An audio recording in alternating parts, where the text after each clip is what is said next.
This is a Things to Debate series, or Things to Debate set of videos, a series of videos.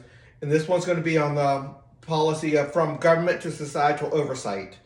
So when we go to competitive government, we're going to have a societal oversight role, a monopolized role of representatives of all the different competitive governments to be quote unquote a sector board, a monopolized board over everybody. And they can only have authority when it meets a certain thresholds. And then it's a 70% vote to actually work within the CRAs, to command the CRAs to do something. CRAs are competitive government. So we want to go from from government to a societal oversight. So what's some of the things we're going to debate when we decide, do we go to the monopoly representative board or let the competitive governments do it? When does oversight switch to control? So there'll be several sectors that start off at the monopolized level, representative level, of all the governments, and they still have to work through the competitive governments, but they're going to have major control. Authorization of anybody with inherent power in the police or prisons and the like courts, and then another authorization agency for the military. Anybody with inherent government power in the military, they have to get authorization from representatives of 70% of the people. Other things to debate. What is a negative externality? You can only go up to that sector board representative body if a competitive government is creating a negative externality. If they are taking care of business, taking care of what their sectors are supposed to take care of, let's say family law, they're taking care of it, and they're not creating any negative externalities, you can't mess with them. The oversight board cannot mess with them. The oversight board is there to see when somebody's creating a negative externality. But the important part is, what is a negative externality? And how much liberty is required? How much liberty is required? Once you allow liberty to happen too much, you start harming people outside of what you're doing. Pollution is an example of negative externality. You're harming other people. I have the liberty to put a smokestack up and put pollution out there. Well, yeah, but what if you have a lot of lead and arsenic and really bad stuff going into the air, and people are breathing that and getting sick? That's a negative externality. A lot more than negative externalities than just pollution, but that's the prime example of it.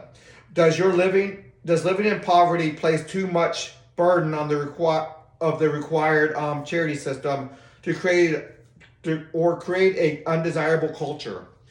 So this is basically homelessness. If you are just saying, "Hey, I have the right to be homeless. I get to do whatever I want to. I have the liberty to do that." Well, is that creating a negative externality? Or when does that cross the threshold to say, "No, you can't do that anymore"? And now you have the law come in and put a stop to some of that.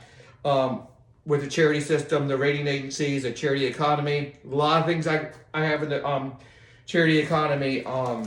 And the charity system, competitive charity system, that's another part of competitive governance to solve that problem, because government cannot do that.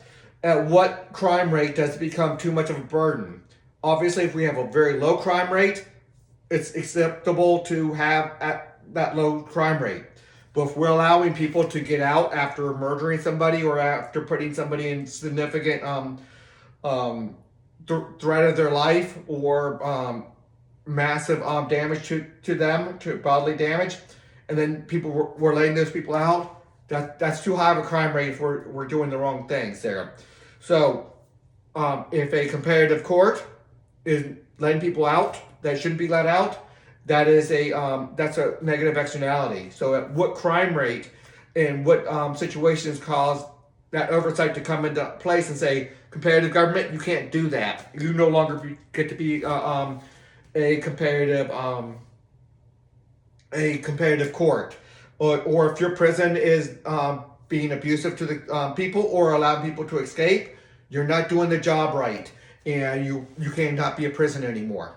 Neighborhoods, towns, countries, regions, state, or America. Obviously, the smaller the group of people, the neighborhood, maybe you can have more or less per neighborhood. But as you get up a town or the county or the region or the state or the America, you want America to have a lot less oversight, state to have more, region to have maybe more, as you go to a smaller group, even more. But we don't necessarily want neighborhood to be worrying about Social Security.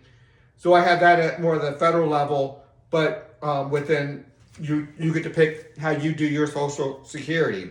You have 12 different competitive retirement systems for you to go with. So it doesn't take care of everything, but at what sector is your neighborhood's going to be in charge? Which one's going to, the town's going to be in charge? Obviously, the sheriff is with the town. Your county's going to have a little more more. So, at what level are you going to? What level of government, town, county, region, state, or all of America, or do you want to have what type of oversight? Anyway, we're already 6 minutes into this, so I'm going to say until the next video.